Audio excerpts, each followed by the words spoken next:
Meghalaya Chief Minister Conrad K. Sangma informs that he has asked the Police and Social Welfare Department to come up with a detailed plan to deal with drug menace in the state within 10 days' time.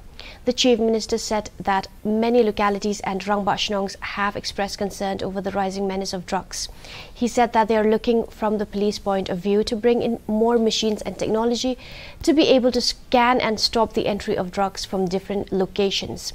He added that the state government is ready to support any NGO to run rehabilitation centers for curing drug addiction.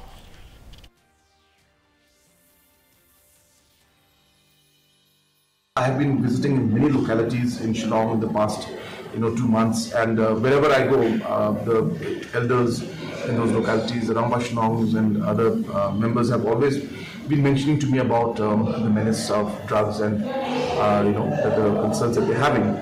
So based on that, we had called a meeting, and Home Department and Social Welfare were there, and we have again, as I said, we have asked them also now to come up with more detailed plan and more detailed report on what are the actions that have been taken and what are the proposals that they want and what support they need to make the activities even more aggressive.